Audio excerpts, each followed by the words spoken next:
Gather, veterans. It's time to join the fight. The long war begins.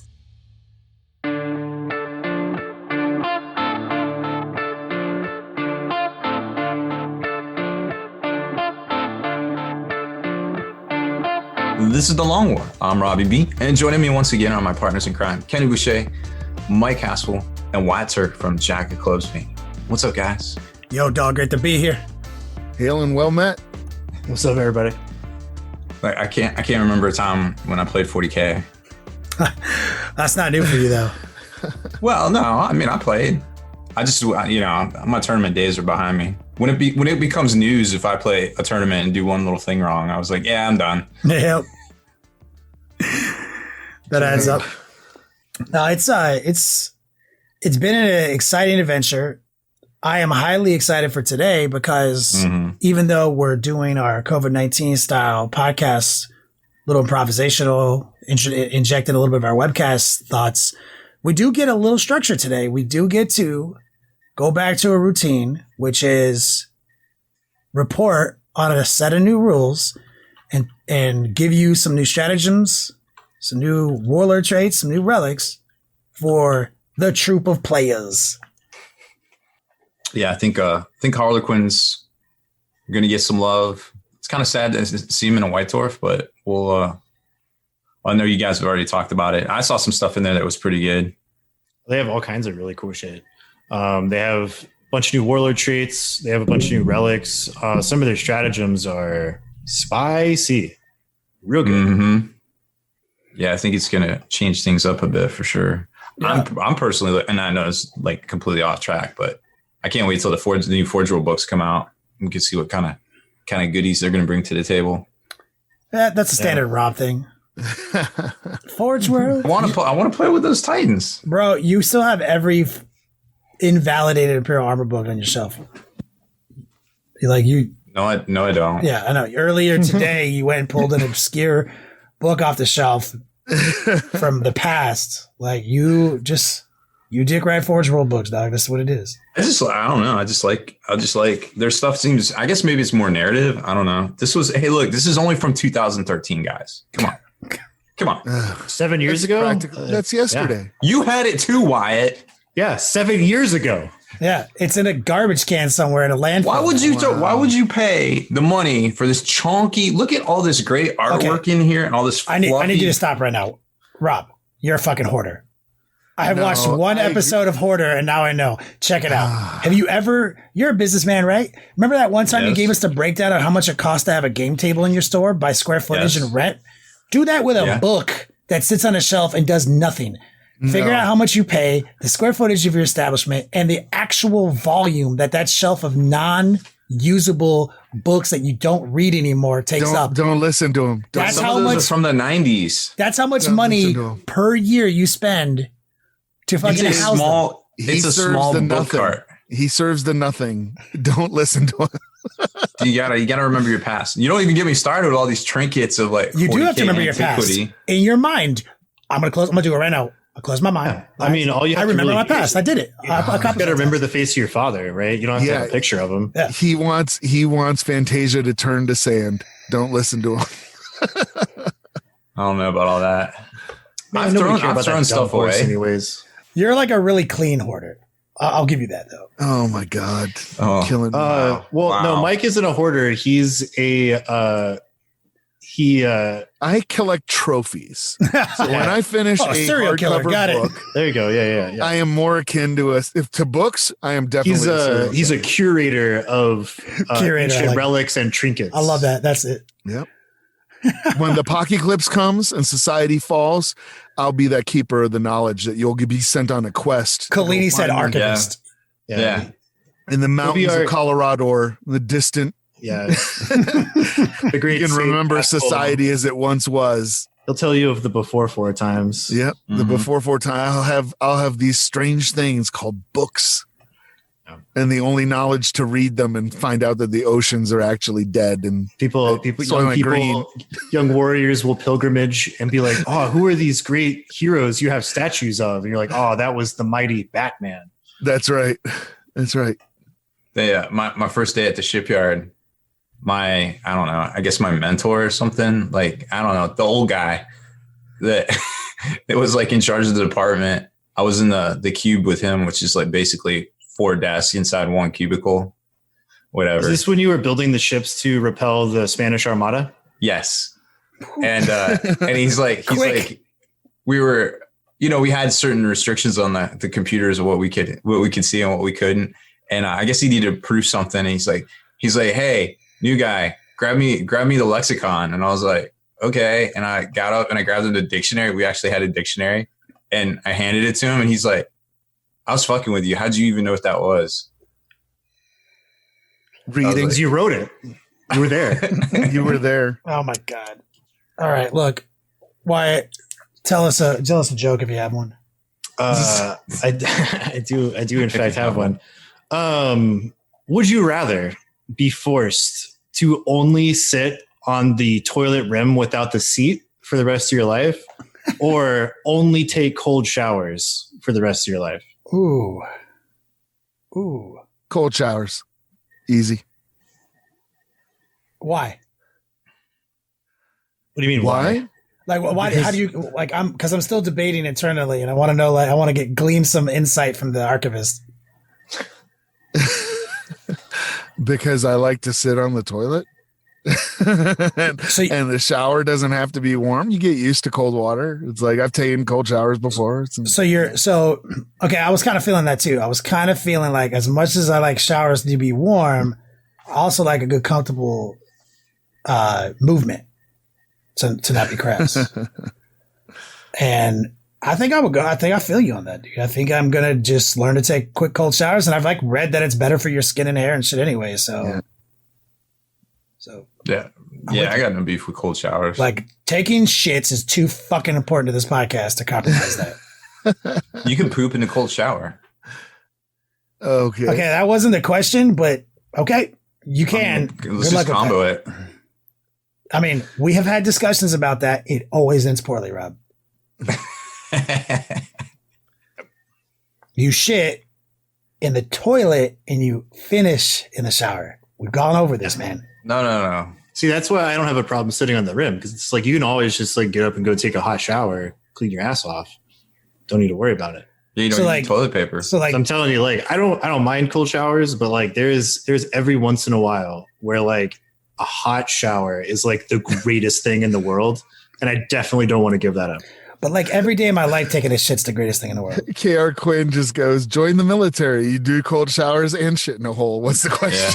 Yeah. You're not wrong. I think, in fact, that is one of the reasons I do truly appreciate a hot shower when you are deprived of it for so long. Truth. All right. And then if you're in the Navy, you can do all these things while you're inside of a dumpster. Damn. A lot of top ropes. A diaper barge. I mean, people are like, what's it like to be on a ship? I was like, see that dumpster over there? It's like, go jump in it. God damn. After it gets picked up. That's pretty much it. God. Thanks. All right. Facts. All right. Good one. We got to talk about poop in a very professional way. Join the Space Force, kids. Yeah. You shit in space. Oh my God. We got hot showers. And 0G dumping. Yeah, this is the part where I thought about as soon as they come out with like we're back to poop. The mecha infantry where you don't have to use your legs, you can just pilot a mech suit. Like, I'm enlisting. I'm going straight. Oh hell yeah. Thinking about getting robot legs. It's a risky procedure, but there's an episode where they make a reference to robot legs in Solar Opposites. It's pretty funny. Yeah, where they do it, and it's hilarious. And it's a real monkey's paw of a situation. It is a real monkey's paw. Okay, let's do it. Give me a tabletop marketplace. I'm gonna let Haspil talk about Silent King stuff. So since it was a preview, but I do want to mention the Art of War podcast, and along with 40K Today is doing a big giveaway over at 40kprizes.com. They got a bunch of stuff from a bunch of different folks, like Army Painter, and I think Frontline Gaming gave them some mats and a whole bunch of other prizes and stuff, like $5,000 worth of stuff. So check it out. They're just, trying to build up that social media experience and do some cool giveaways. So why not? The GW rolled out some updates again for the old world, which is going to be fantasy coming back at some point in the next 3 years, probably more like 4 years now with the whole crisis. Damn. But they did some previews for the Kieselvites again. They showed the bear. I think what was it? The Baron or the Prince rode the bear. So they had a bear cav and they had their normal horse cav, but the bears for like heroes. Is that a question to us or? Yeah. You played, right? Oh, what? You're not a square baser? I'm not trying to get baited into using that as a derogatory terminology. Like, no, I'm not. Goodness. And on a shameless bit of self-promotion, Bits Bags will be back on sale this Friday. I sent out an email this morning to everybody on the email list. We already sold a bunch. So if you're a day oneer, you already got your email. So scoop them up. Hopefully we have enough left for public sale on Friday, but look for that post over on Spiky Bits on Friday. And yes, if you haven't seen, I did get a Catachan model. I did pay $300 for it. Oh, hell yeah. That article is spicy. There's a video up on YouTube right now with my thoughts about, well, I think we talked about it on the show. We did a little bit. Yeah. So like, you said you were going to write this article. You went hard, not as hard as I'd like. But then you said you were going to buy this fucking model and put him on blast. I think it was more constructive criticism than anything. I don't know about blast. It was constructive criticism. I was personally disappointed because I thought you were going to go on blast, but you did a good job and you were a professional. I appreciate that. Thank you. So I gave my thoughts on that. I don't know what to do with it now. I got a $300 Catachan Commander. Man, I just bought a computer for $300. Yeah, I'm like, yeah. But I know one store that can pay the rent this month. So that's speaking of preposterous stuff. You're going to send me that Catachan, right? Yeah. Yeah, for $300. Yep. Absolutely. No, you already agreed you were going to give me one. It's going to take some backsies. Dude, it's cool. They're down to He said he was going to give you one. Yeah. He didn't give you a date, a timeline. Yeah. You will get it eventually then. If that's how you. And if it comes and it's in resin, I don't know why. I found it. It fell off a truck. I don't know. Mm-hmm. Fine with that. Speaking of shameless self-promotion and $300 things and expensive things, I want to shout out 4 people by username on my last Twitch stream. Ganj the Unjust, Vaughn, Pitch, Eon, and Tamwolf, and also Wyatt. We did a giveaway that kind of spiraled to the realm of ludocracy. I've introduced some COVID-19 face mask cloth with our Heretic hoodie and demonic airbrush logo on them. And we're doing them as like Final Four giveaways all June, but I let people do a round of giveaway promotion to get them before anyone else. And I think it'd be a fun little promotion and it turned into a whole thing. And we gave a ton of shit away because how generous the community was. I just want to shout those gangsters out for supporting me and help me pay my electric bill this month because I have not paid my electric bill since the beginning of this. And you guys, it's kind of a running joke on this fucking platform about how crazy my electric bill can be. And it is fucking crazy. And thank you guys so much. They can't turn you off, man. They can't, but I also can't get like my first and foremost has been rent, right? Because like my landlords don't want me here, like they want me to leave because they want to relist my apartment at like double what I pay, right? But they can't kick me out because of rent laws in Hollywood, and I keep paying my rent, and they have to keep giving me the lease extension, and they can only raise me by 4%. So like if I stop paying, then the cumulative weight of what I'd owe them afterwards, they would literally not work with me on that.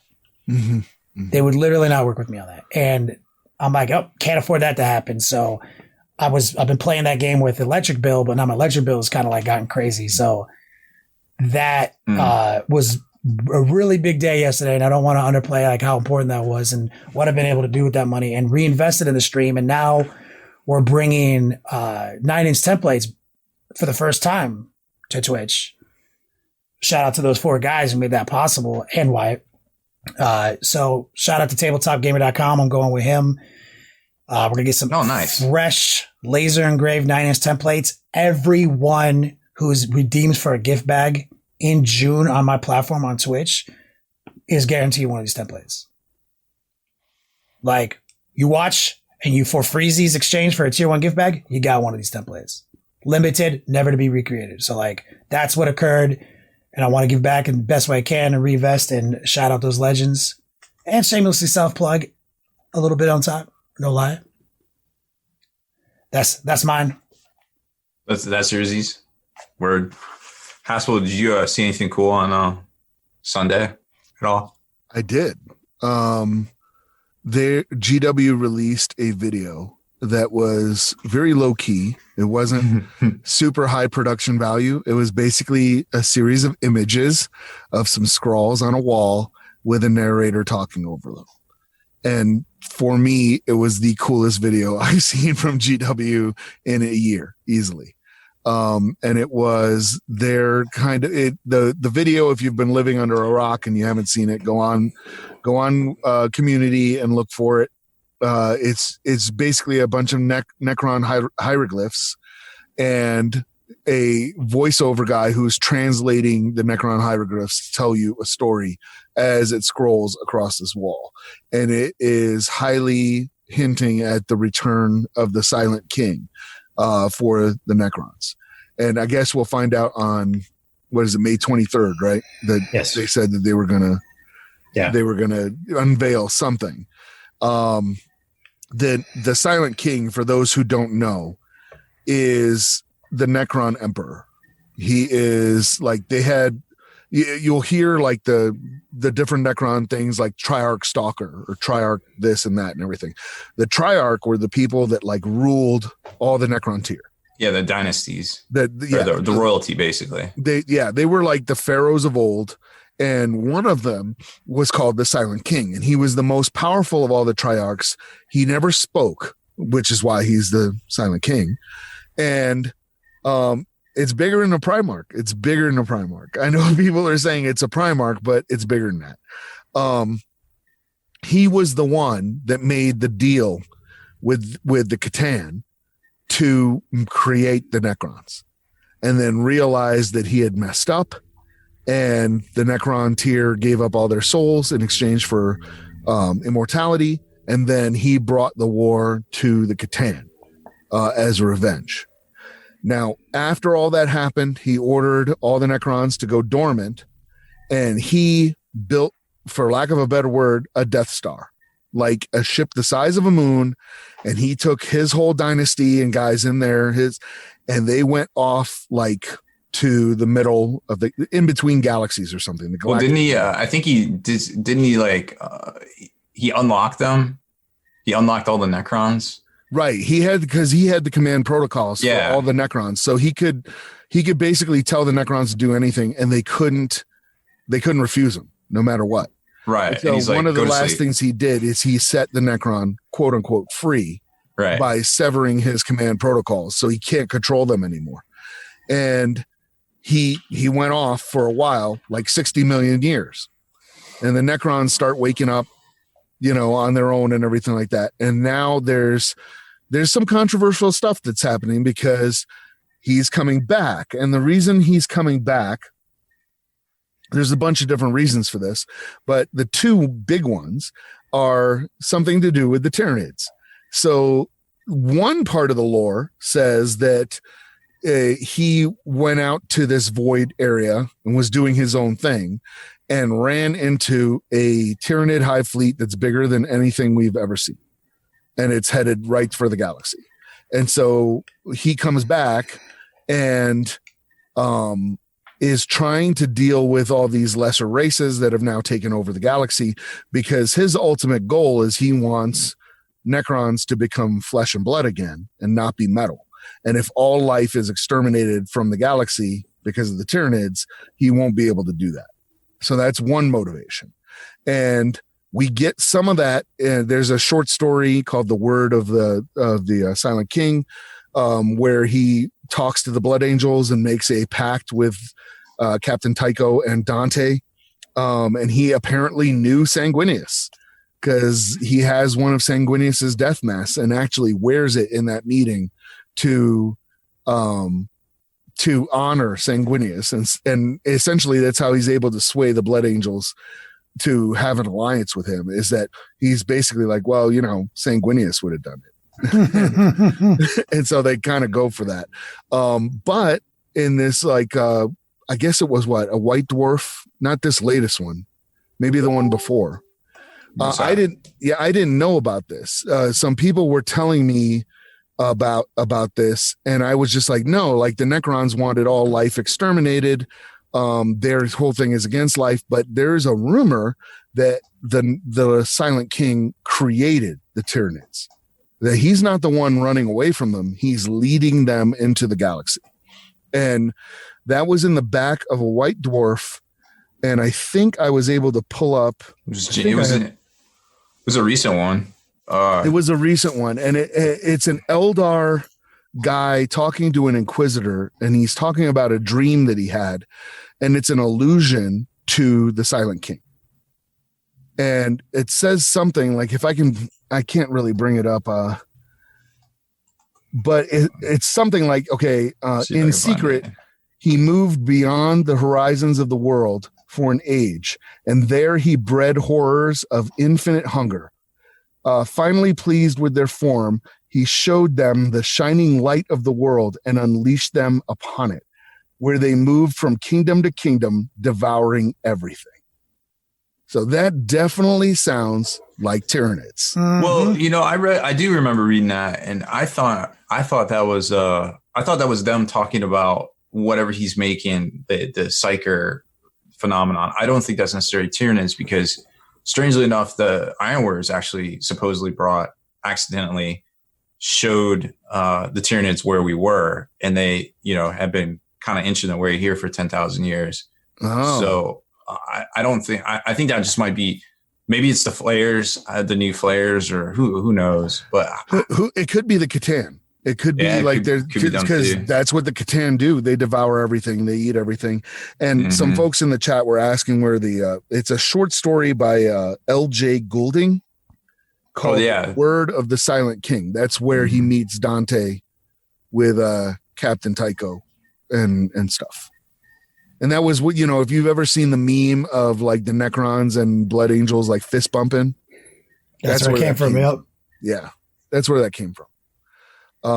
But yeah, I am super excited about this because it's another moving ahead of the storyline. It's going to be pretty impressive.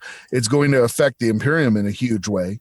It's going to affect everybody in a huge way. If you've got like an Emperor class, some kind of figure that we can play with, that's going to be kind of crazy. And I guess, his lore, he'll be more powerful in the lore than on the tabletop, because otherwise it's just like, oh, I brought one model. I mean, for just the narrative alone, it's awesome. Like, because pushing forward is always better than staying in the exact same world we've lived in for 30 years. Like, this is way better.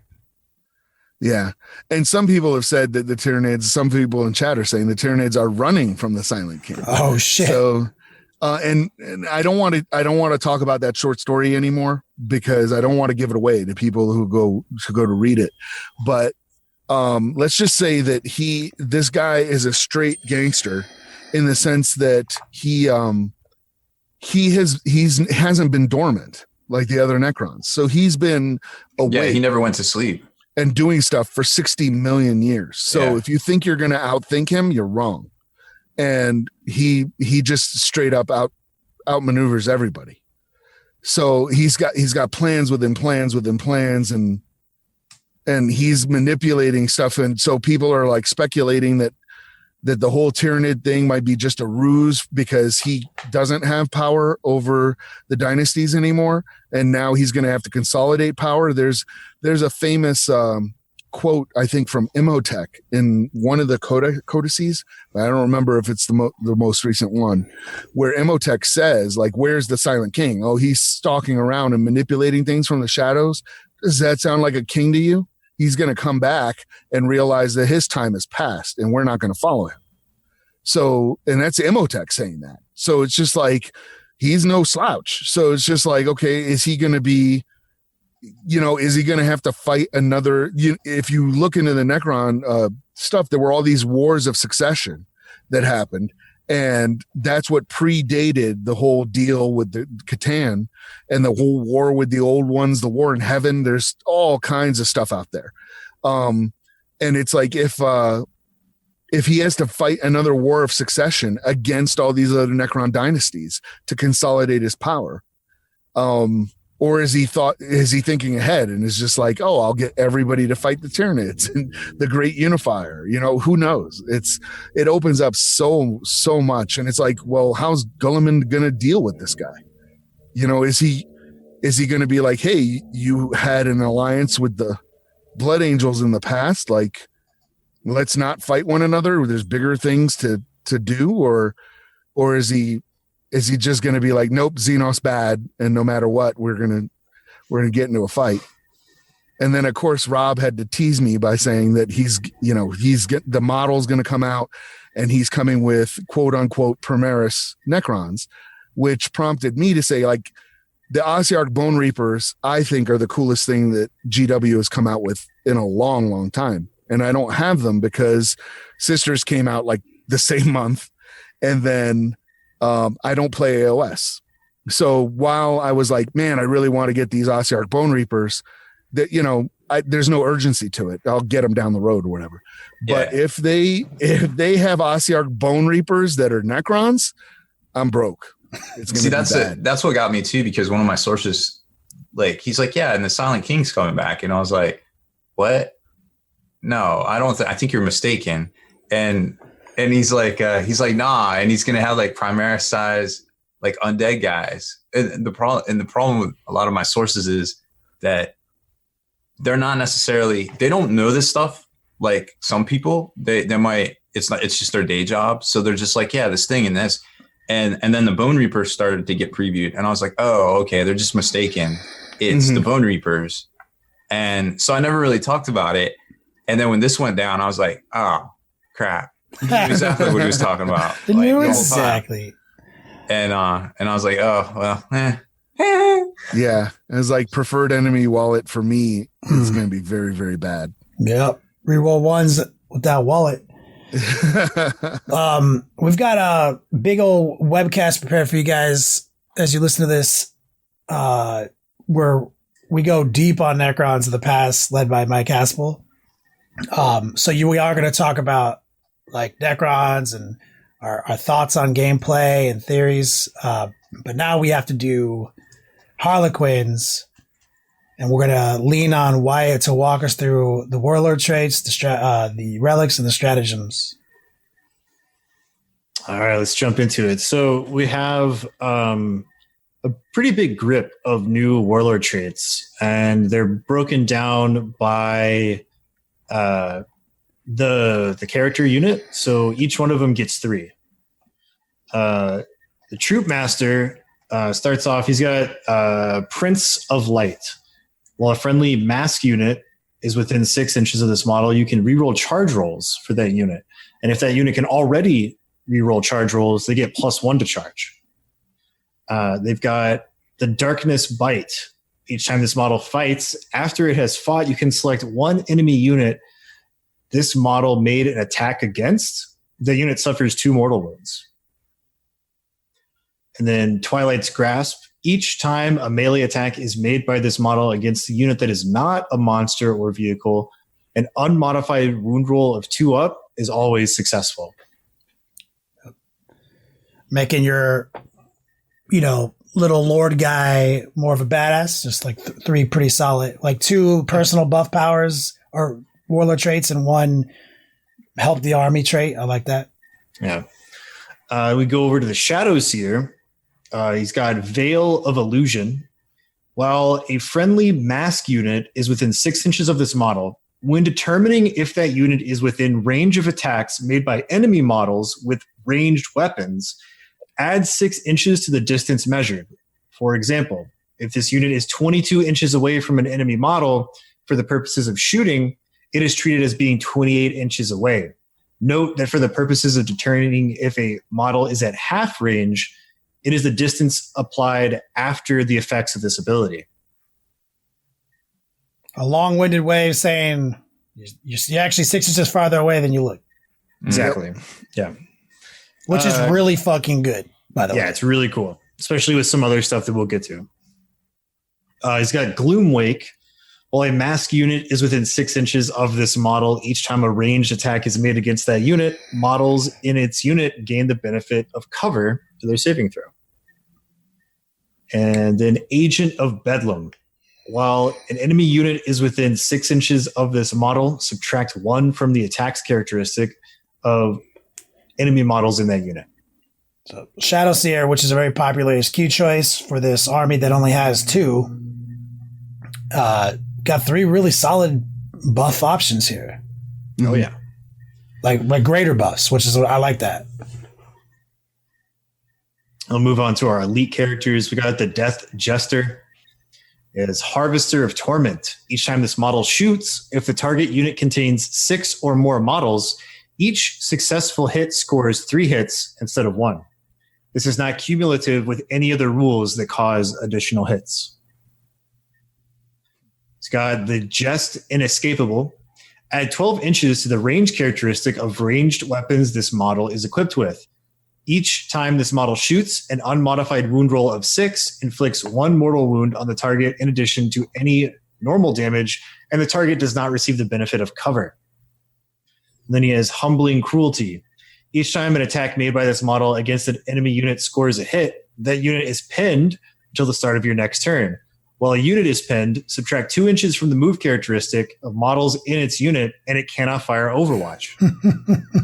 Which I love this one because it doesn't give you a condition, like a keyword condition. So like, yeah.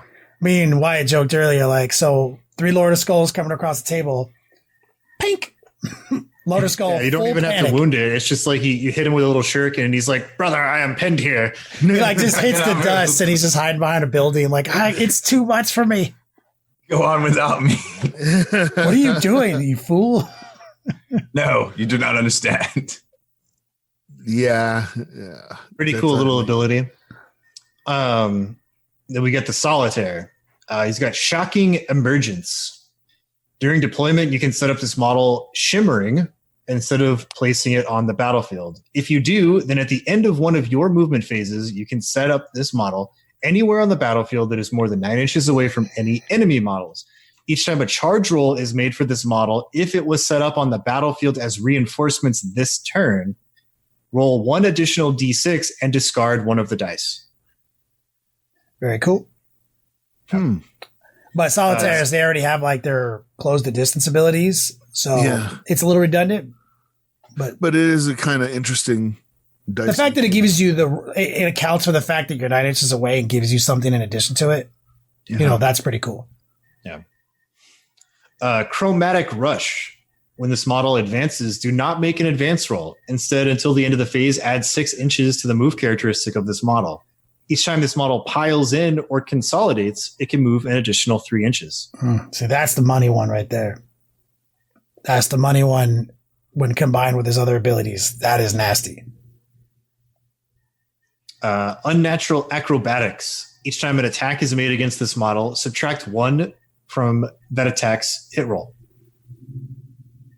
-1 to hit in close combat. Pretty cool. So no, it's an attack. So it's just -1 to hit all the time. Wolfsark in chat says all of these rules replace whatever special rule was. So you'd have to replace Blitz move with any of these. Are you saying that as a fact? Is that because I didn't realize that. So you can't combine any of these with Blitz, Wolfsark? To the chat. I think that is true. Actually, I think you have to sub out. Let me double check.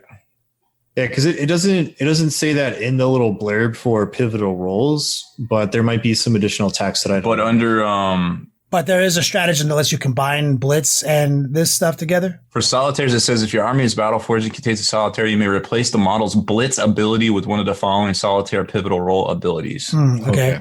There you go. Yeah. And what's the name of the stratagem? Because we gotta get the combo down. What's the name of the stratagem that lets you do both? To the chat. Lee now Wolfsark here. Pivotal role.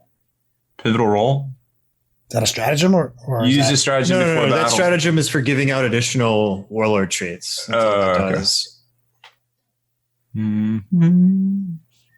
Pivotal roll is the strat, Wolfstark says. Oh, yeah. You want me to read it? Yeah.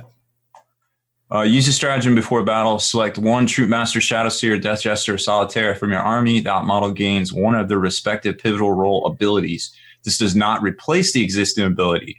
Each model from your army can have no more. So you have to use the pivotal role to give it to the guy to bypass the fail. Okay. And it says each pivotal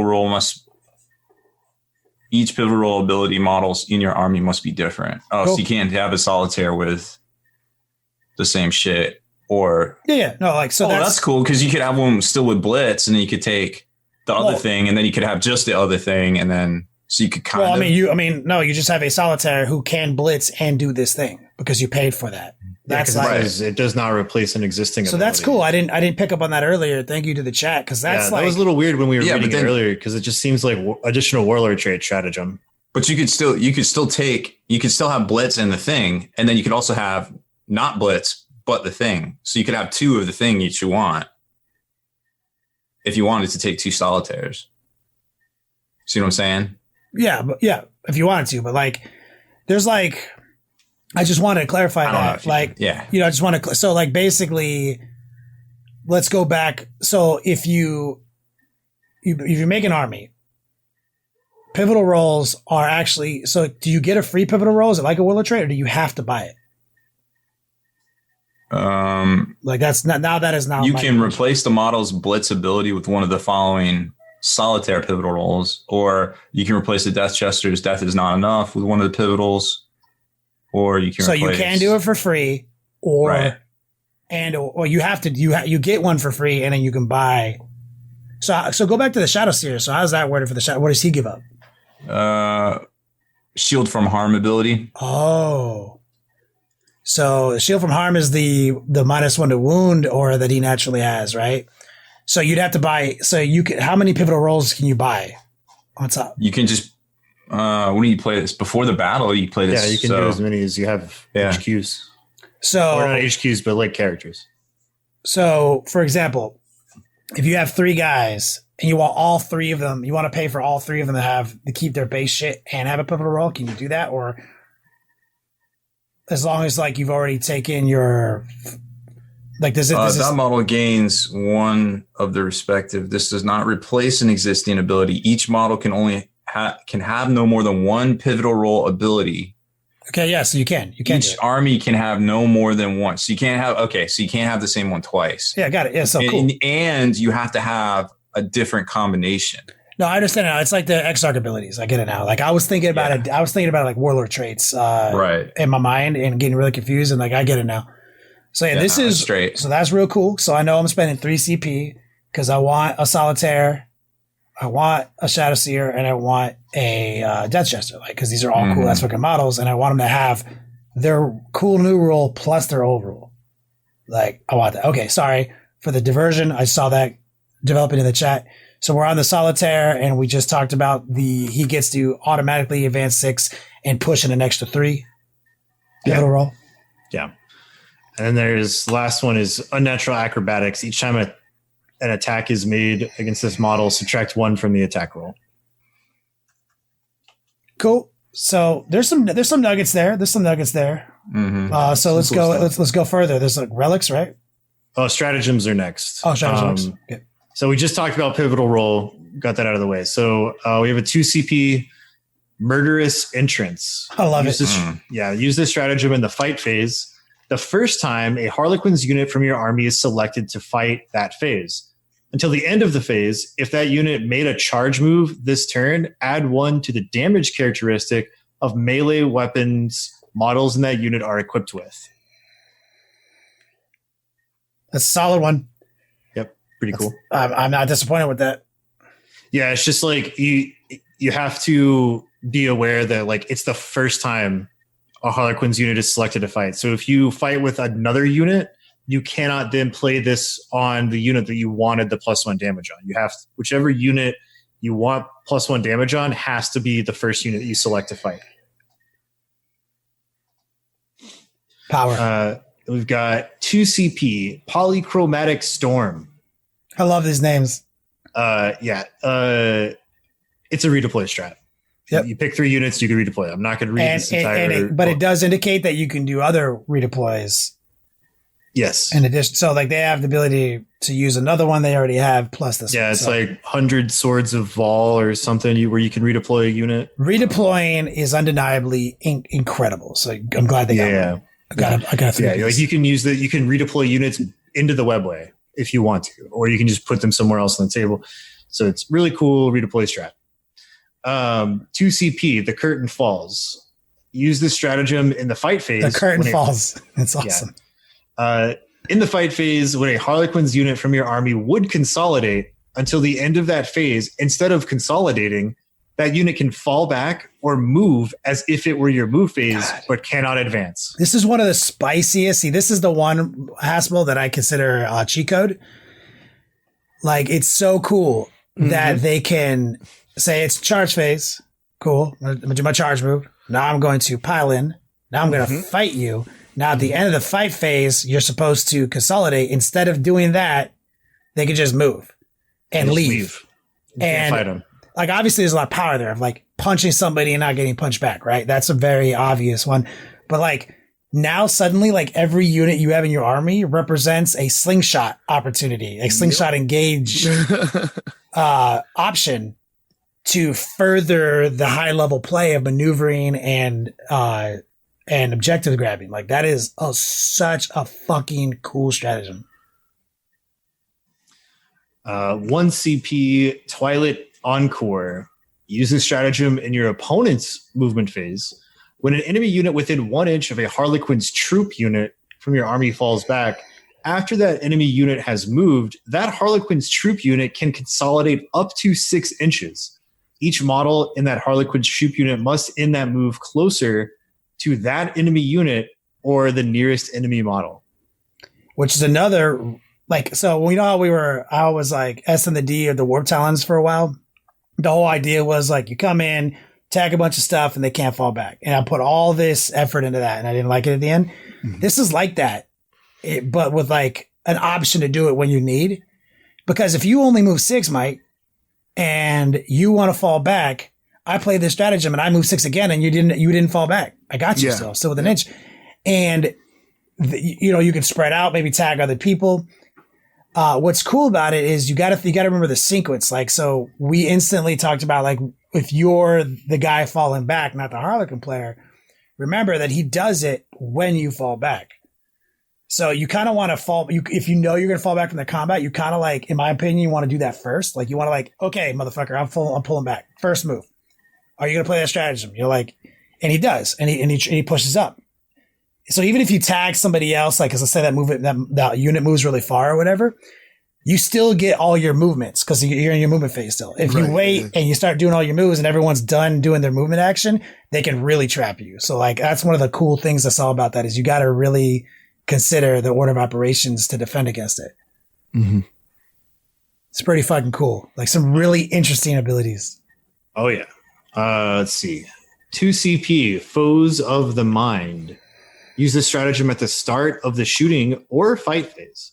Select 1 Shadow Seer from your army. Until the end of the phase, that model's Shield from Harm ability affects friendly mask units, not just friendly mask infantry units. See, this is why I asked that question initially when we were on the Shadow Seer, because that's his innate ability is like infantry hobos within 6 of him minus 1 to wound, right? Now, suddenly with this, it extends to all things in their army. Yeah. And they already have a built-in -1 to hit. Right. And if you spend a 1 CP to give him the thing that extends his aura, then it's like a 9-inch aura of -1 to wound for all units. So so Shadow Seer is looking real strong with some of these new combos. Like, I'm loving that.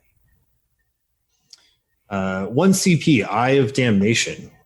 Use this stratagem when a Solitaire unit from your army is destroyed as a result of an attack made with a melee weapon by an enemy model. That model's unit suffers D3 mortal wounds. Fucking love stratagem, it. Yeah, cannot be used in conjunction with the no price too steep stratagem. It's just a cool little situational 1 CP mortal wound. Like, those are always good. 1 CP, Mythic Roll. Use this stratagem before the battle if your army includes a Shadow Seer. Select 1 Eldari unit from your army. Each time that unit is chosen to fight or shoot, you can reroll 1 hit roll or 1 wound roll for those attacks. You can only use this stratagem once.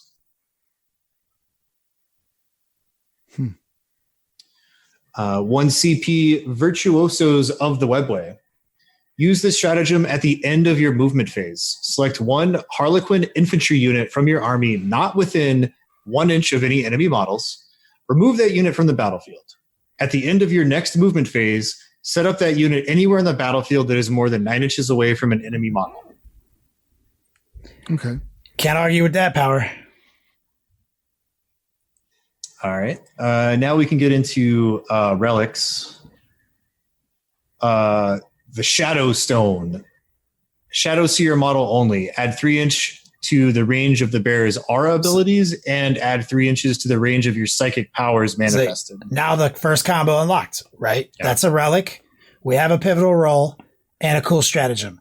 That dude with all of those elements is a super buff machine. Like, he is absolutely fucking awesome. And I love characters whose job it is to make other guys in my army stronger. I fucking love that. Yeah, really cool. Go-to combo. Sagorach's Lament. Death Jester model only. The Lament replaces a Shrieker cannon and has the following profile. It has a Whale, which is 36 inches, Assault 1, Strength 6, 3 AP, 3 damage. Then it has the Shuriken version, which is 36 inch range, Assault 3, Strength 6, 3 AP, 1 damage. Before selecting targets, select one of the profiles above to make attacks with. Each time a model is slain by an attack made with the Whale profile, its unit suffers D3 mortal wounds, and until the end of the turn, subtracts 2 from the leadership characteristic of the models in that unit. See, this plus he hits. I mean, he's got more than one option. That's the cool thing, is like, it's not like guaranteed, but like, I love this. I love that set of rules with the buying the pivotal roll to make a hit count as 3 hits when necessary. Yeah. Like, I look at my opponent, I'm like, oh, this guy just became a fucking monster. This one little elite choice character, you know. So, I think I'm going to always err on the side of the deny Overwatch thing. Yeah, that one is really powerful. Though. The 3 additional hits only procs if your target has 6 or more models in the unit. Yes, that's why you have to look, see what kind of army you're playing against. And that's the advice. It's like, you're picking you're paying these stratagems, these points for your pivotal rolls. You get a second to look. Don't just like be locked in arbitrarily. You know, like, you get to buy these things. So like, legit, there's so many matchups where turning off someone's Overwatch is the right decision. Yeah. Centurions. Yeah. And there's going to be opportunities where like that doesn't matter. Yeah, it's like, this is a really important thing, because if a lot of abilities like the Greater Good and the Ultramarine Stratagem, where you can choose an additional 3 units to fire Overwatch, those abilities state like those units fire Overwatch as if they were the target. And if you turn off Overwatch for the target, they can no longer fire Overwatch. So it turns off the Greater Good.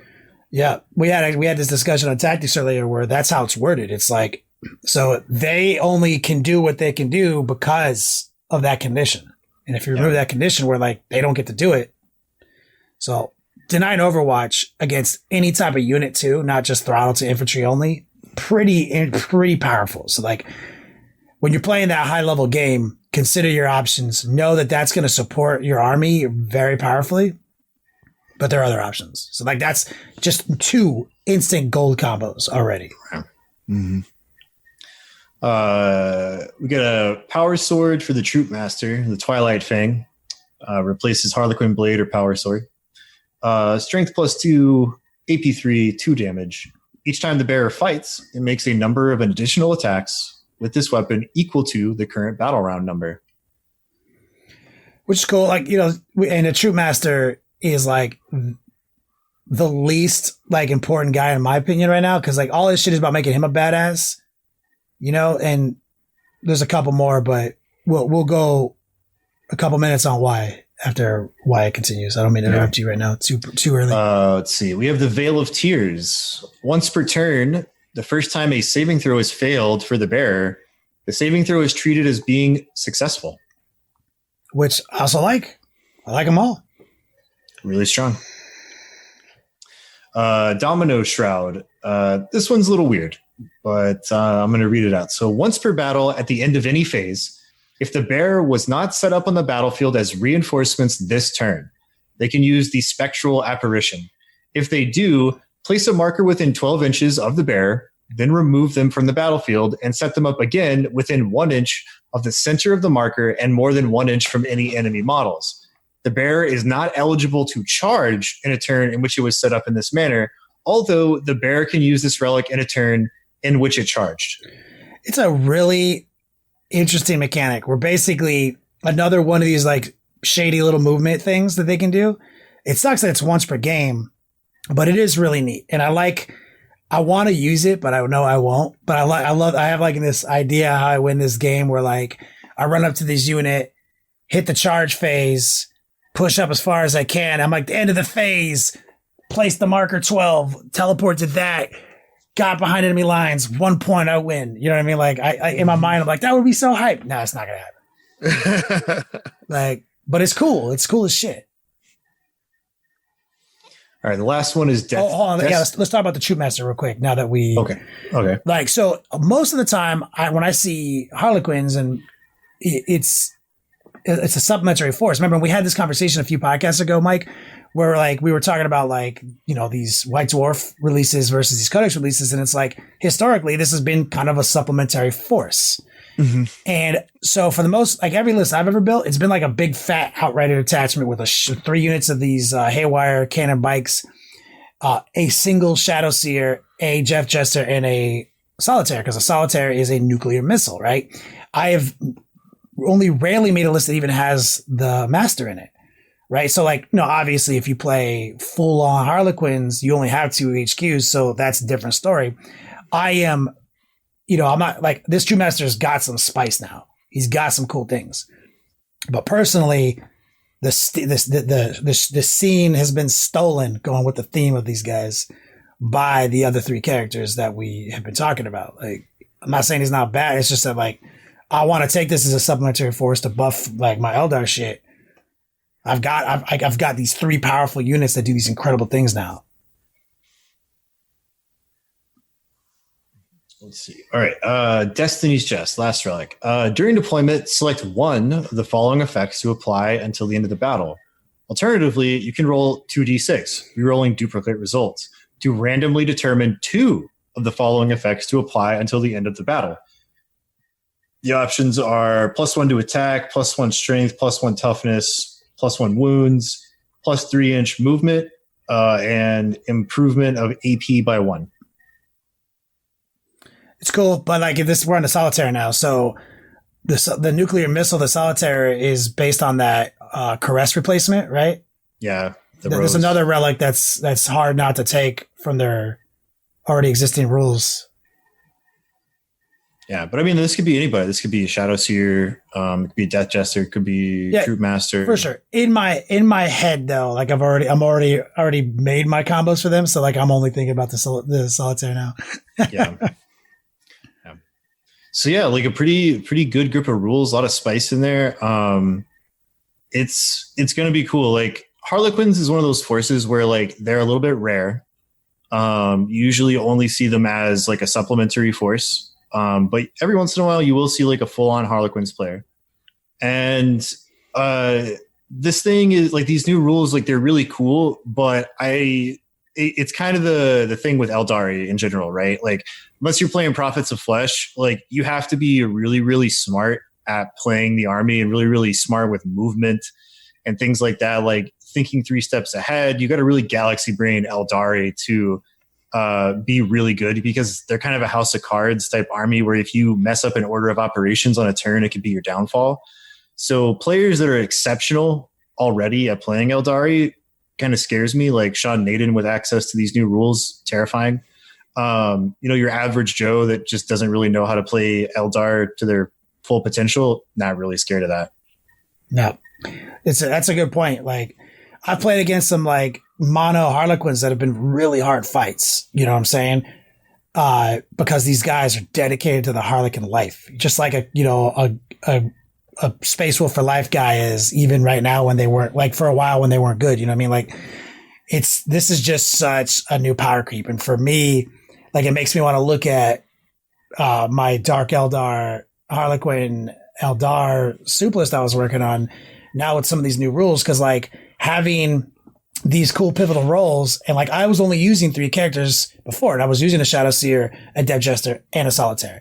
I feel like now my Death Jester does this new incredible fucking thing that like is so powerful in the right situation.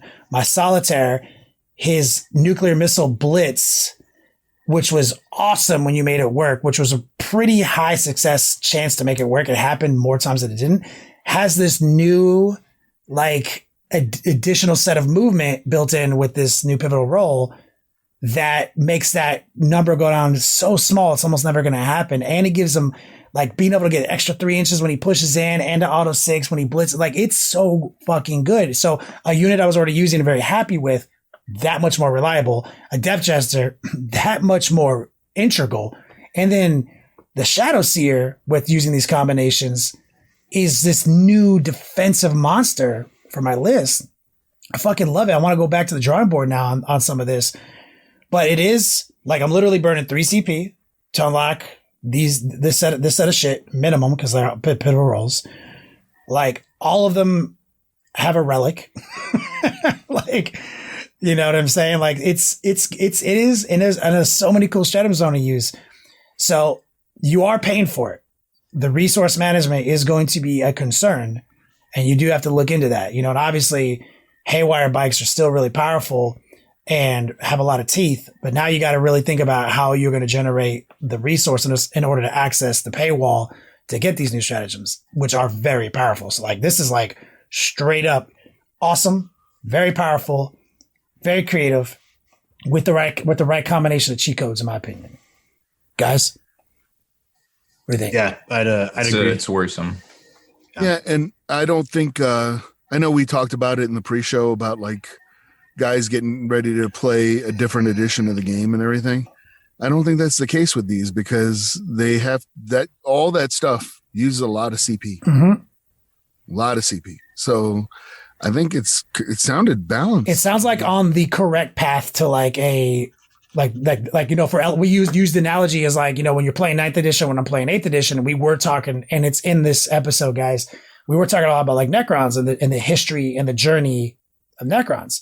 And that was such a good analogy for Mike, that like we are kind of stepping up to that quote unquote 9th edition world with all this stuff.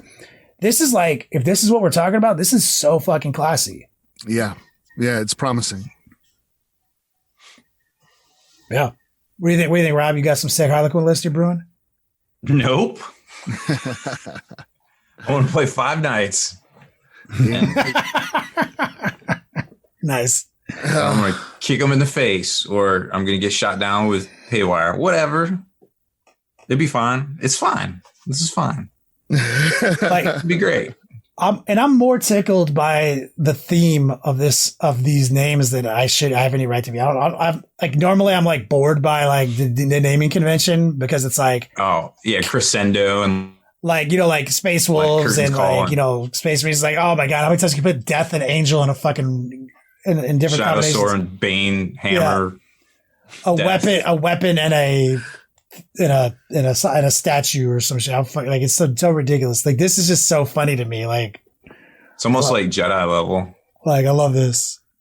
It makes me happy. All Harlequin players out there. See what I did there? Players. All you players out there. Yo, I feel good for you right now, man. This is awesome. And it's going to bring a lot of new people into the world, because like, who doesn't love these models? They're so cool. And now you got a reason to play them and finally to get it done. Yep, 100%. Yep, but that's the first time we got to do a rules breakdown in a long time. A long fucking time, man. Long time. But like, I feel like we did it, and we are going to jump into some pre-game stuff, guys, like which has been our theme during COVID-19. This was awesome to establish some routine and some normalcy from pre-quarantine days. It felt great, but we do have some spicy ones for you coming up here in just 1 second. I went into Wu-Tang could be dangerous. We're live on that. Wow, that was a good one to come into. Yes, that was a good one. That was baller. I remember being in the back of my buddy's 280 ZX, and he's like, "Yo, you gotta listen to this new shit I got." I was like, "Oh, what is it?" Oh, he's like, "It's called Wu-Tang." I was like, "All right, hit me." About to change your life. Yeah, it did. Well, and I will tell you, and I feel manipulated sometimes because I know it's kind of a crutch, right? But when I was watching Luke Cage, which I already liked, right? I already liked it. He puts in the headphones. That's the best thing. The ruckus comes on. It's the literal. I was out of my seat. I was like, right, and they played like the whole song. Bring the motherfucking ruckus. Bring the ruckus. Bring, it's just like the whole, and it's just like loud. Yeah, volume level high, and I'm like, it was so good. And then in the second season, when I can't remember his name now, not the Jamaican guy. I was gonna say Killmonger, but it's not Killmonger. They're going to go take on the triads, and they start playing Wu-Tang again, and like keyed in with the fight scene. Right when ODB says, "Do you want to get your teeth knocked the fuck out?" he like punches this dude straight in the mouth. I was like, "Yeah, that's what happened." Like his teeth got knocked out. Wasn't he was like his name was like a snake theme or some shit, right? That was first season, I think. I thought he was the second season. Copperhead or whatever. Or Conmouth was the first season. Yeah, it was first season. So who was the guy that was in like the power suit? Oh, that was Diamondback. Yeah. Yeah. Okay. It was all snake themes. Yeah. Okay.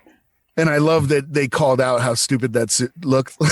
He just straight made fun of him for wearing. Yeah. Oh well. So good. God, I loved it.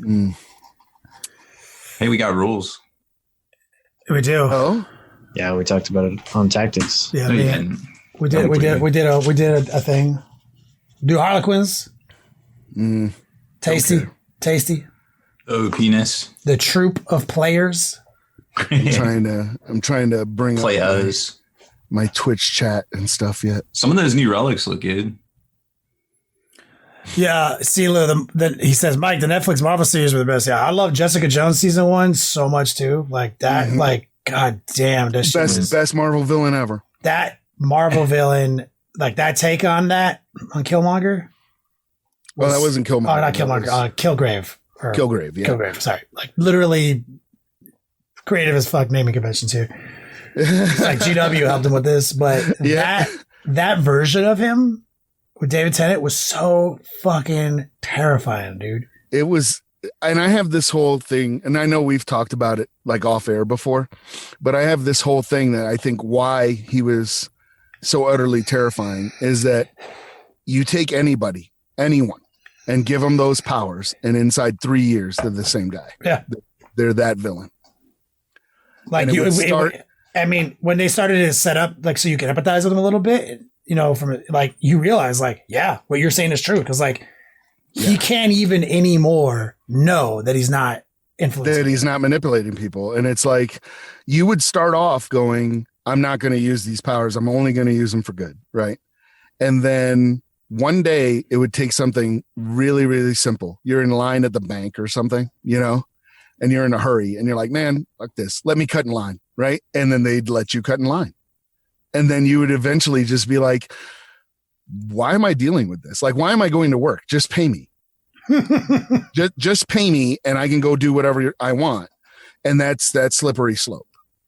And then you'd just be like, that's it. In 3 years, you would be Kilgrave. You'd be the same guy. You'd be like, I'm not paying for this meal. I'm getting comped your most expensive champagne bottle. It would start with little things until you become Kilgrave. And it's that, to me, I found that utterly horrifying, because usually you could rationale that, oh, if I was the Kingpin, I wouldn't do this, or I would do things differently. With Kilgrave, I was like, no, human selfishness is going to win out every time. Every time. Especially when you know, his arc is like, it happened since he was a kid. Like, yeah, right. And he kept that. He got it when he was like 8 or something. Yeah, it's like, so yeah, a lifetime, bro. It was. I loved it. Like, oh god, I missed those. Yeah, and someone in chat was like, Iron Fist sucked. Unfortunately, it sucked so bad, and that makes me sad because that was one of my favorites back in the day. I gave it a really, really hard pass. Like I as much as I hate other stuff, I hate on other stuff. Iron Fist got so, like, I was like, oh yeah, but that's okay. I was giving it like free passes everywhere, even though I could recognize that, yeah, it's not very good. Like, the only thing even remotely interesting about it was the brother and sisters dynamic, and how like that really power struggle and everything. That was like really good.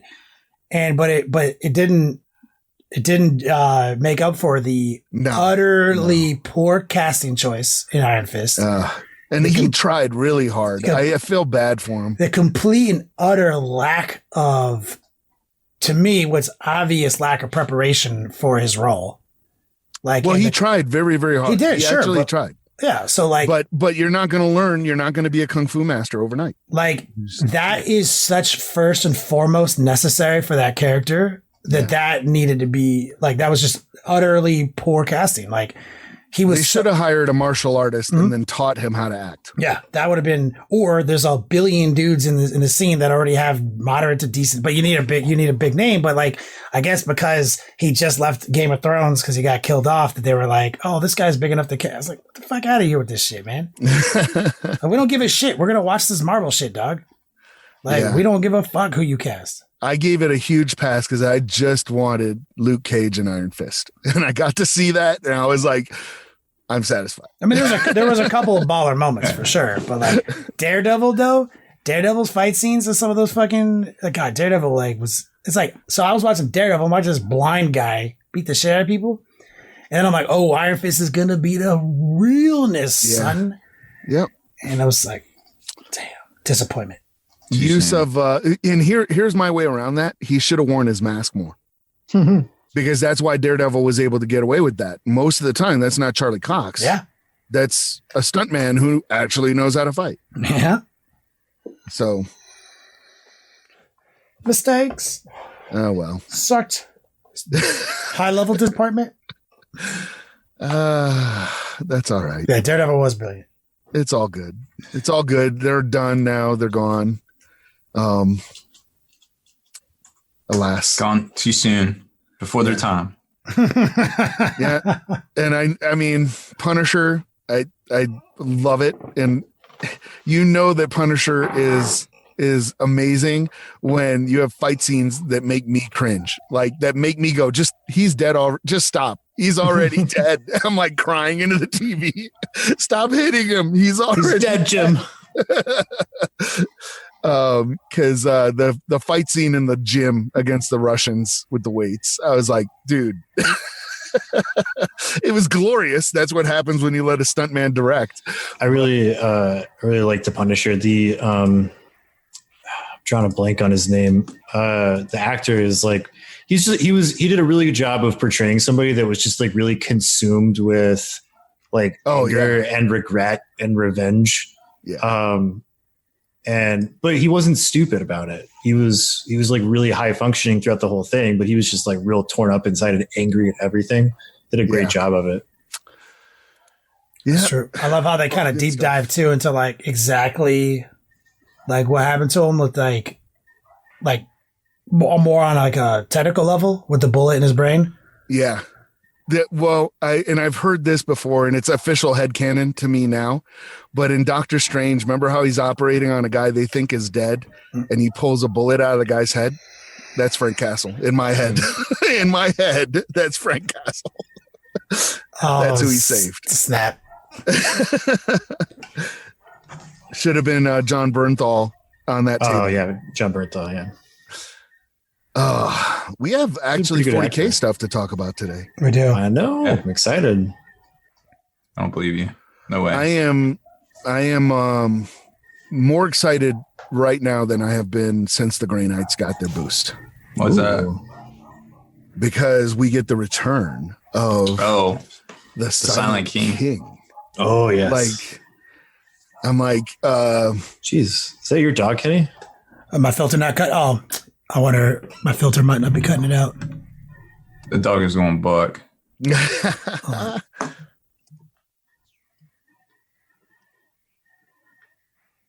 Sounds better. Yeah, well, he muted himself. No, it's his filter. He muted himself. Oh yeah, he did. But yeah, like excited about Necrons. Yeah. I think we've talked about this before on the show. Like Necrons are one of those armies that I'm interested by, and I think they're cool, but their garbage troop choice models and lack of good sculpted character models keeps me from getting into them.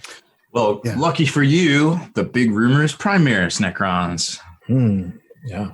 How about that? Yeah, and the only thing that worries me when you say that, and it's a worry out of love, is that if they come out with some kind of hybrid Ossiarch Bone Reaper Necron model, where they're like cyber, like where they look like what's that? H.R. Geiger cyber skeleton guys, something, but like the Ossiarch Bone, if they literally just took the Ossiarch Bone Reapers and just made them metal, like made them robotic, I'm already screwed. So it's like I'm just like I don't have enough money. Yeah. Please. Also, Rob, there was a grown ass man being a Karen on one of your posts about stop making bigger models, Primaris, everything. Don't make that a thing.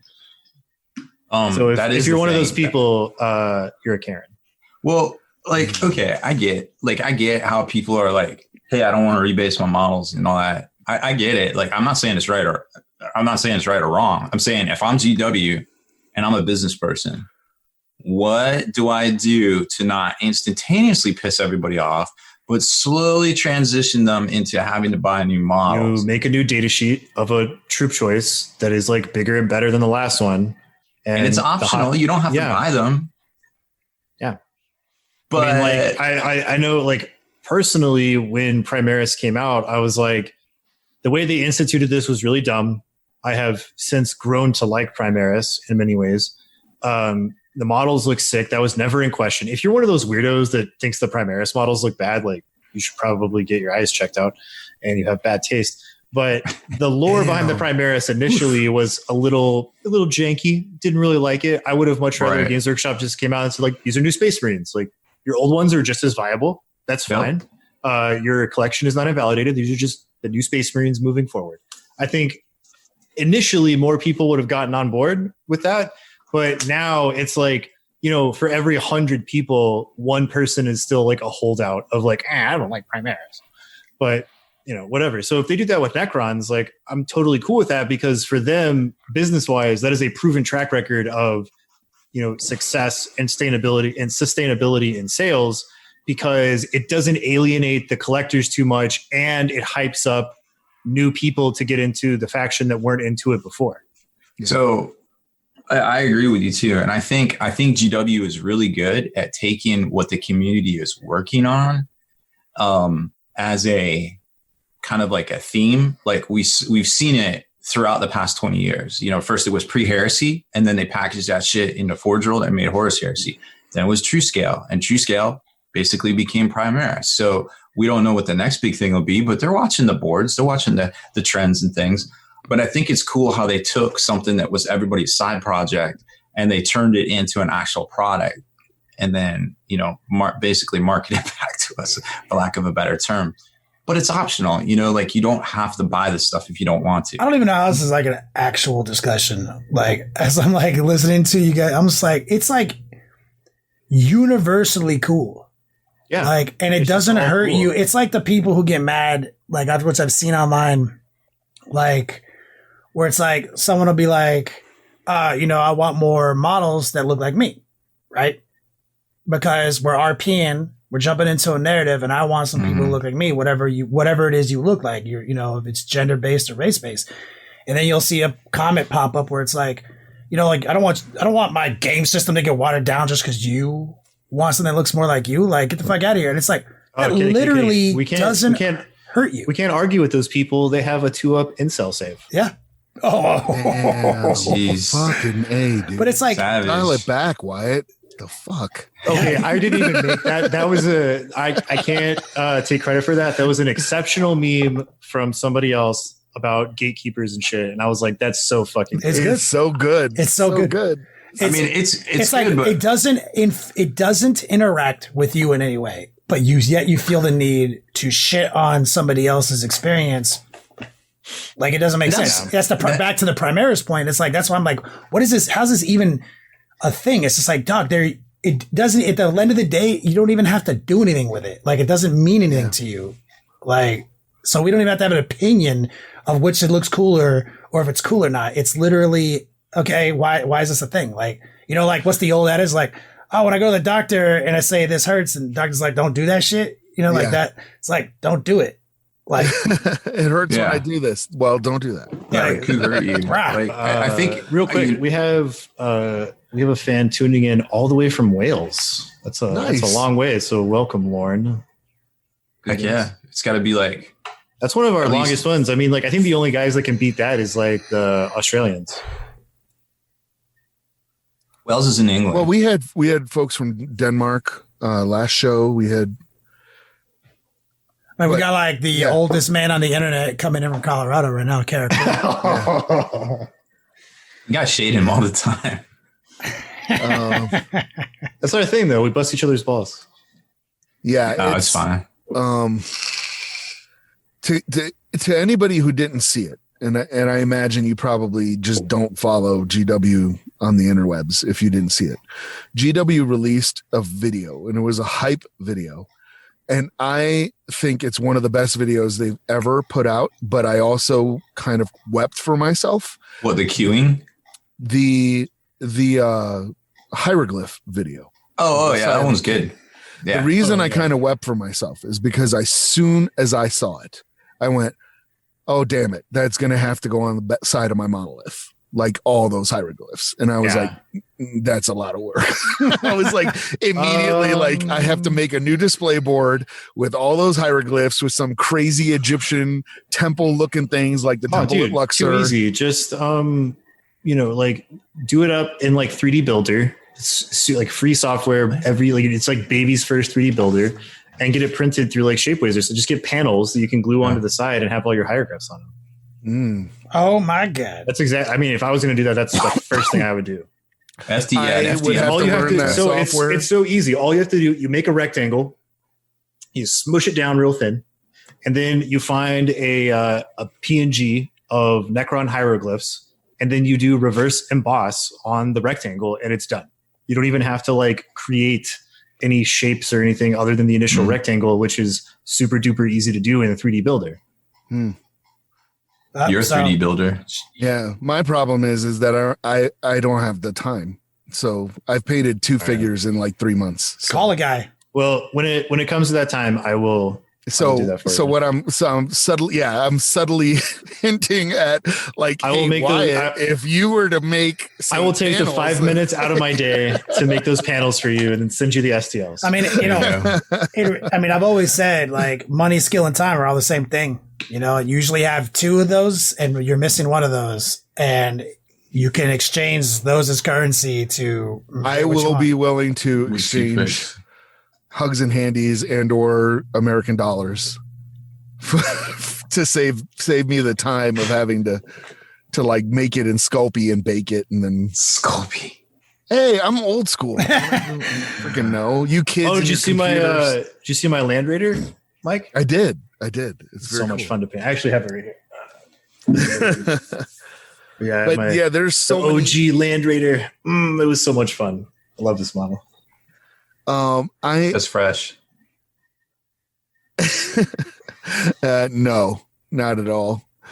I wouldn't do that. But Yeah, there's so many implications. Like that video was so baller that when it came on, I was like, oh, Necrons, this is really cool. And then I saw that the narrator's telling the story of how the Necrons became Necrons and the Silent King and everything.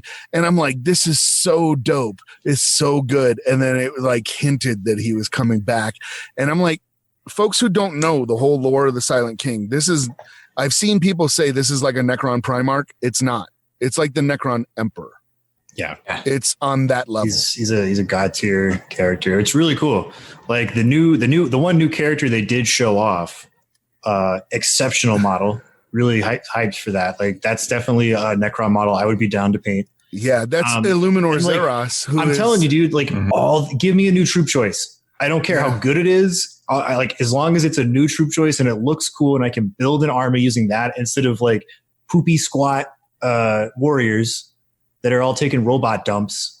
Like I'm in because immortals look good, death marks look good, the wraiths look good, the vehicles look good. Like, and you know, Necrons is kind of one of those waves. It was like one of the first. It was them and Dark Eldar that got like kind of a new redesign. Yep. Where you saw like fully computer aided design really take place, and Necron specifically had some incredible stuff in that wave of innovation. And all the models you just listed were in that wave and warriors were not, you know, like. Yeah.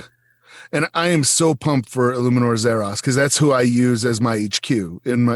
Granted, that may change because I'm playing my list the way I play my list because 1, I suck at 8th edition, and 2, I don't have a lot of time to play. So I only play like in tournaments, which usually means I auto lose no matter what I'm playing, especially if I'm playing Krons. So it tends to be like Illuminor Zeros and like 80 warriors and a bunch of Ghost Arcs that are just rebuilding stuff. And it becomes a very frustrating list for my players, for whoever my opponent is to play against, because it's really hard to damage. Unless, of course, you're Magnus and you spit out mortal wounds. You're just evaporating blocks of 20 warriors at a time. And I'm like, ooh, this game's over. What do you want from Taco Bell? The poops. I'm like, I'm obviously going to have a lot of time on my hands. I can go get food. See. The last time I played Necrons, I think what was the Imperial Armor book that had Deathcore Krieg and Necrons? Rax. Oh, was it 14? Oh, the one where the Minotaurs were in it too. Yes. I can't remember the name of it. I had that book at one point. And that was because I had Deathcore Krieg army. And they had like the siege, Fall of Ophidius. Is that it? I can't see across my own room.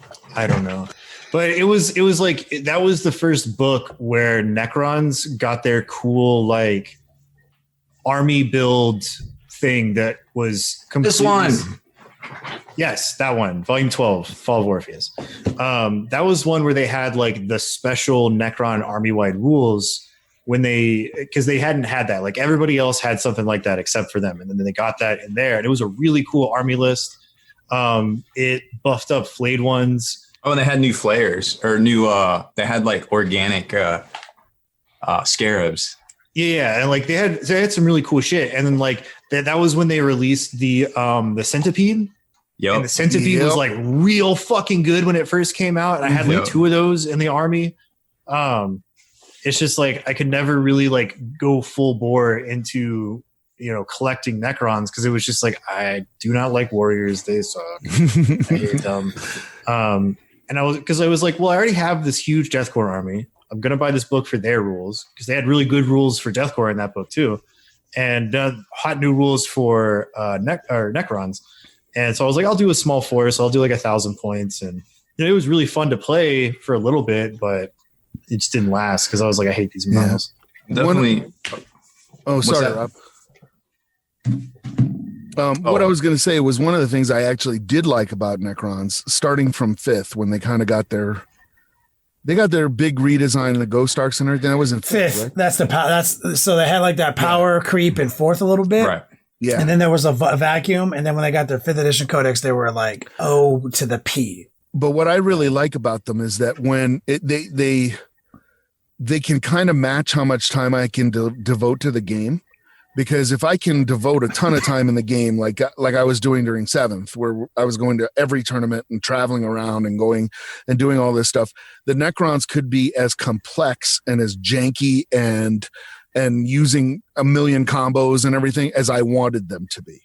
But if like in 8th, I don't have a whole lot of time to dedicate to the game, so I'm not top tier. I'm not traveling to tournaments. I can just go, I'm just going to spam 80 warriors and I can still play a game. I can still play it, right? Even with their updated 8th edition, with their updated edition, 8th edition rules, they still have a lot. They need, like, they're powerful, like, but there's only like one archetype right now. And the last 2 times I played against this exact archetype was my single loss at like Slotfest, and then I got my ass handed to me by going second, like the triple DDA and triple Night Scythe with some Tomb Blades in the mix, and it's like that shit steamrolled me, and it beat me in a tournament I was doing really well at.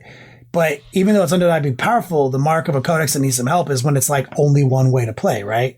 Well, you can rock the 18 destroyers too, but most people. I mean, that was good early on, and that's kind of gone away now. Like, so like my buddy Dino, he was like, I think he barely got edged out for best Necron player last year because the guy he was competing with did slightly better at LVO than he did this year. And that was one thing that he and I talk about from time to time is like, you know, it's really hard to keep being super competitive with an army where like there's only really one build and very little variation to try new things or do something different, because it's just like if you go away from it too much, you just become so unoptimal in competitive play. Is that the 3 flyer build thing? Yeah, you have to have like 3 Doomsday Arcs and 3 flyers, and then like some other specific that one strategy. Well, you have a max block of Tomb Blades, and some people discuss whether they do introduce some warriors. I mean, some destroyers, or they introduce like a Track Stalker. But like all your powers coming from either like infinite hit reroll Tomb Blades and DDAs that are unkillable, and flyers are really a maneuvering thing. Like they do some damage. Sometimes they'll get you with that stratagem where they can mortal wound bomb your army. Yeah. But really what they're doing is they're moving up their shit into that shorter range that it has. And then all the flyers are crossing over and blockading it, so you can't interact with it. And so it's really just like a kind of a screen and a maneuver thing, and helps you with objectives. And they're hard to kill, and they force you to target them because you can't access their army unless you go through it. So like that's, but like but it's really still the core is the same every time, and you can have some more Dino style, or like it's so that I'm hoping with all this new stuff that eventually Necrons, because like mono books innately need more cheat codes than books that aren't mono, because they don't get to pull upon like the greater cheat that we get. Yeah, they can't have the super faction, and that, I mean, like the super factions rule 40k, and they always have. So I mean, and like look at Marines. They gave Marine an incentive to be mono faction to unlock their new rules, and those new rules are spicy. Necron needs something like that, like because they don't even have the choice to not be, right? Yeah, so like, I'm excited to see what happens. Yeah, I mean, like they could easily do that with like if all of your detachments are like this dynasty, you get this awesome buff, you know. So it rewards you for doing that rather than like 3 separate dynasties and 3 separate detachments to play to their strengths. Yeah, I mean, I dig them in 8th. It was just, in fact, they're the army I played the most in 8th because GK were terrible. I didn't want to play my Space Wolves because they weren't wolfy anymore, for lack of a better term.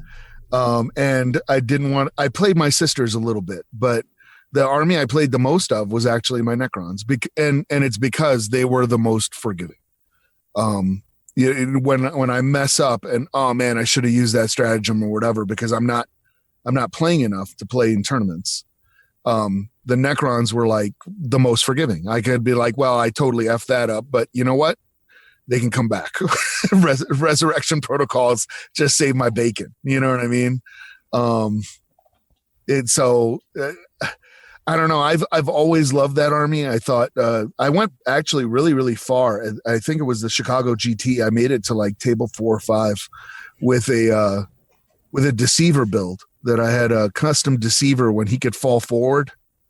And so I would throw him up over the table, and that was back when the monolith could land on your army, and you had to move. You had to move your shit out of the way. Yeah. So I would move the deceiver like way up front, and then drop the monolith on the other guy's army so that it pushed his army forward towards the deceiver. And then you had to do then you got to do the shot around the world. Yeah, it was GG. Every unit within 12 inches got shot by it. Yep. Yeah, Necrons do have they have some cool, interesting things they can do. It's just like, it always seems to fall short against like really competitive armies unless you do that one. Oh yeah. Yeah. I completely agree. And it's like, I did really, ironically, the last tournament I played Necrons in, the best game I had was against other Necrons because we were evenly matched. You're playing the same game. It was a great game. And he was actually playing that 3-flyer build, and I was playing my weird janky build that has like 2 Doomsday Arcs and 2 Ghost Arcs, and then a bajillion Warriors and Illuminor Xeroc. And it was a great game. It was a lot of fun. And then that same tournament, I ran into the Magnus list where he was just like, "Oh, that's funny. How many Warriors you got there? Deleted." I was like, "Oh my God." I was just like, "Well, this is bad. And this is ugly." We're definitely going to circle back because our new thing during COVID-19, guys, if you're listening, is we do kind of the webcast and the podcast at the same time. So this is kind of like our webcast content, but we'll circle back and do meat and potatoes at the front. So I know a lot of people are probably like waiting to hear on Harlequins and stuff like that because that's the new spice. We are prepared to deliver that spice to you. We'll get there. But we'll get there. Speaking of spice, I heard that. Oh, sorry. Go ahead. No, I was throwing it at one of you guys to pick up. Oh, Speaking I of was spice, I'm like, who's got the spice? I don't care about the Harlequins. I'll come right out and say that. It's all about the Silent King for me. Yeah. Like he literally spoke to Dante. That's like a really big deal. Like there's so much. Well, he spoke to Dante because he knew Sanguinius. Because he knew Sanguinius. He was actually, when Dante goes to talk to him, he's wearing Sanguinius' mask. Like, and it super pisses off Dante. And then he manipulates the Blood Angels into like, he's like, "No, really, we should ally because the Tyranids are bad news, right?" And then the Blood Angels are like, "Yeah, that sounds like a plan. And then after we're allied, we will kill you." And they're like, "Cool, solid. We'll fight that after the Tyranids." And then as the Tyranids are coming in and the Blood Angels are fighting and everything, they don't notice that like the Necrons are like, "Peace out." Like little by little by little until the Blood Angels win, and then they're just like, "Oh, all the Necrons have phased out. They're gone." It's just like completely manipulated them. Hey, well, at least your whole army doesn't phase off the table in like turn 5. Like they used to. Well, that used to be the question that it almost used to trigger me because I would come up in tournaments. This is during 4th edition. I would come up to the table. "Oh, what are you playing?" "Necrons." And I'm pulling stuff out. Immediately the person would be like, "What's your phase out number?" And I would just be like, "You're not going to get there." Yep. Cause that was a different era. That's like they would be counting how many guys they could kill so that I would phase out and the whole army would back off the table. But I'm like, we're at the top table at the Chicago GT. Do you really think you're going to kill that many of my guys? Like, I'm just going to let you. 4th edition Necrons were tricky, dude. They were tricky. They were. Did you have the metal ones at that stage? I did not. I did have some metal destroyers, I think. And of course my Catans are all metal. There's that part of me that really likes Oldhammer stuff and the old warriors. I would be like, if I could get my hands on a bunch of those, I'd be excited. I have a couple of those that I was using as Cryptex in 6th and 5th. Back when you could have like spam Cryptex all over the place. Mm-hmm. That's what I was using as my Cryptex, was because they didn't really have a model. So I was using all my old janky warriors and my old Necron lords that were all metal. Hell yeah. Yeah, they're metal. Yeah. Yep. So they're all monocast. I'm like, yeah, no assembly required. And I made my own deceiver out of the Cherubael Inquisitor scale model. That's right. Ooh, that is Inquisitor 54. Cool. Yeah, 54. That was my deceiver. So he looked completely different and had this huge spear that I put LEDs in, so it lit up. It was, dope. It was out of my whole monolith. I have a tutorial online on how to light the entire thing up. If it was accessible, I would bring it in here and light it up for you guys, but it's sick. Yeah, you had an awesome article circulating for a while. Pimp your monolith. Yeah, and it goes off of I used to play on the display board all your base, like a techno version of all your base or belong to us, and the monolith would pulse to the beat. It's that's so dope. Completely out of control. Oh well. Those were the days. I do miss. I was there for so much of that. Yeah, Mike House was a part of my childhood. Army. I wanted to do a Necron army that was all fluorescent, based off of Tron, and I was going to call them Crons, with the same font and everything, and Cron. I love it. Use LED strips and all kinds of stuff to make it completely out of control, and then that's when, the real life fucking ate my hobby, and I don't get to do anything anymore. Sadness. Sadness. So, Tigra gone. We got to talk about Marvel movies. Karen's on the internet. Necrons. Yeah.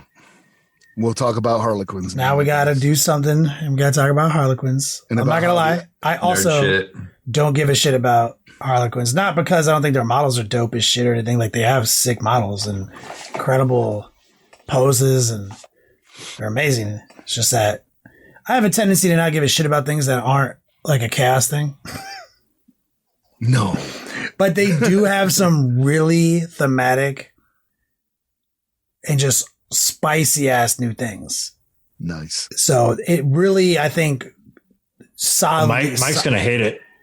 I can already tell Mike's going to hate it. Oh, yeah, there's going to be a couple of rules. You're going to be like, get the fuck out of here. Because he hates everything that lets them play on a different... they play a different edition. They play a different game. Yeah.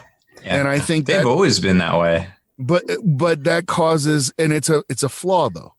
That's not a feature. That's a bug. Because it just works. When you do that with Eldar and Gene Stealer Cult and stuff like that, what you do is you're creating deliberate feel badsies. Whether you're playing in a tournament or if you're playing in your basement for fun, you're creating deliberate feel badsies when somebody is allowed to do something that another person doesn't even have the option to do. No, I agree with you. I think in game theory, you try to mitigate that, like the moments in a game in which someone feels bad, right? That's what we call feel badsies. And feel badsies. In a perfect world, you can limit it to one action when you lose, right? So if you can limit it to, I have lost this game. Oh, I wish I had won. That you have a good game. Like, everything's great on that theory, right? Mm-hmm. So 100% agree that things that do that control you, like, and bypass your stuff, those do that. So from the pure perspective of a game theory, I agree with you. From the perspective of like competitive play, where just like endless combinations and research beats out people. No, like, but that's not what I'm talking about. It makes me excited, but I agree with you. I think like that's not what I'm talking about. Like if you came up with some spicy tactic and you're using some stratagem and some combo that I didn't see, right? We're on the table and you're like going to do an Uno on me, right? Where you're like, I'm going to use one command point for this. And because I took this thing, all this works now. And now you're faded, right? That's not what I'm talking about.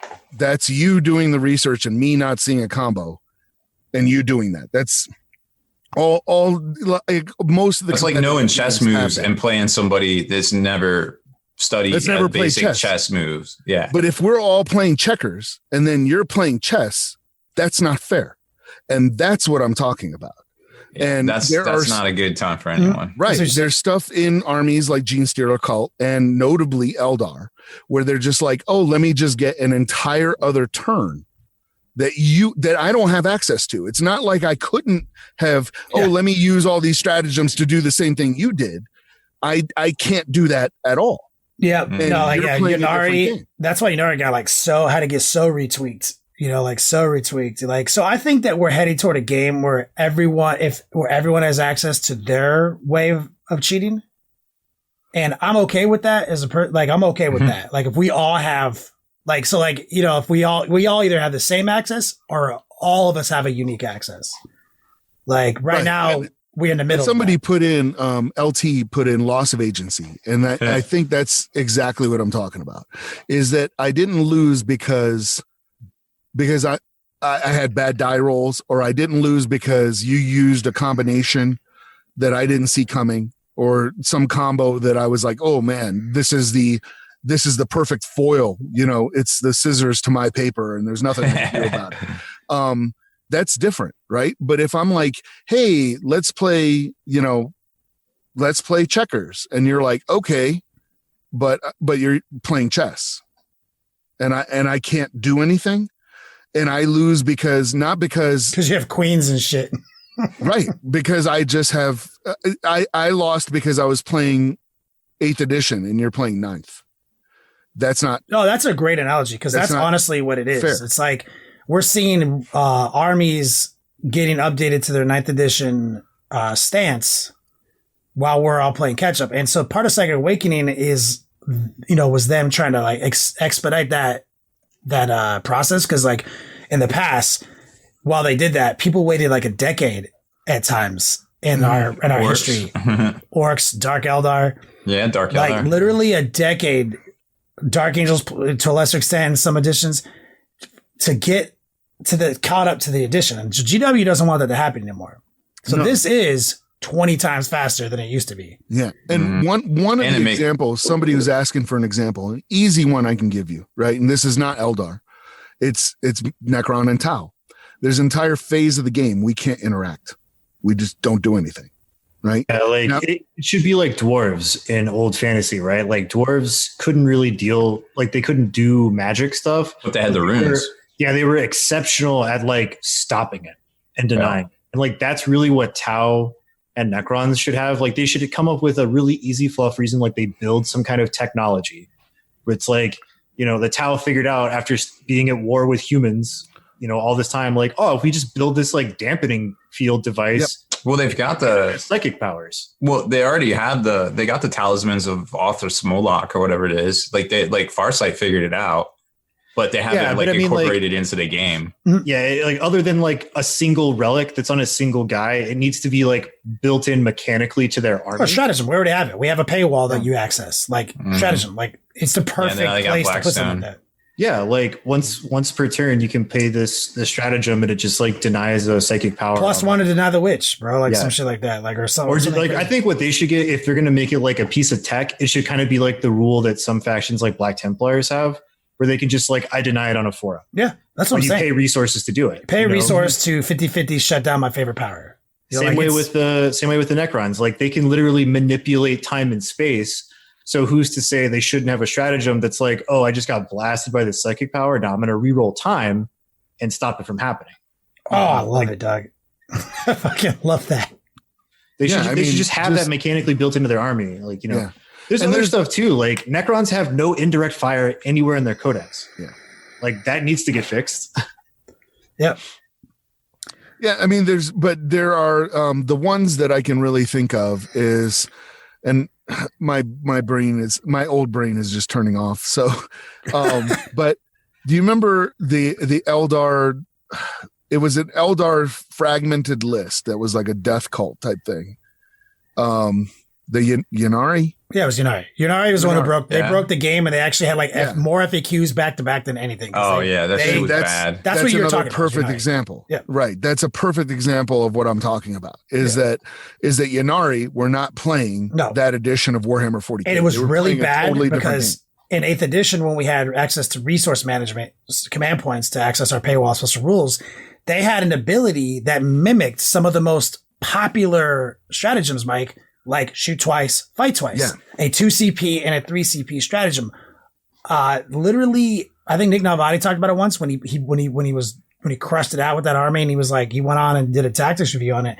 He was like, most armies, like I'm hitting like the 50 command point. I might be exaggerating, but he was throwing out numbers.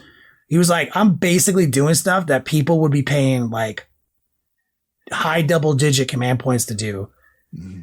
Like without even using my command points. And then I get to use my defensive command points and my maneuvering command points to augment that and mimic like an army that has a unattainable amount of resource. Like, so it was highly unplayable. Like it was broken beyond belief. So like, yeah, no, Ynnari. Absolutely. But that's like a perfect example. And I don't think anything like that exists right now. No. Even with Gene Stealer Cult, because they scaled Gene Stealer Cult. Yeah, they address some of the issues there. Like, no, and this is like, it's a renaissance. Like this is 8th edition. You know, we're always going to criticize things that can be better based on our previous frames of reference in this exact fucking same hobby we play for the last X amount of years.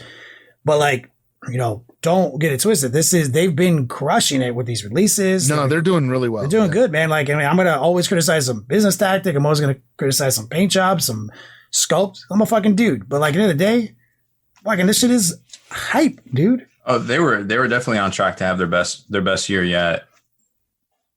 Haspil, take us out of here. Okay, so before going into this quote, I discovered something kind of cool this week, and it's really old school trick.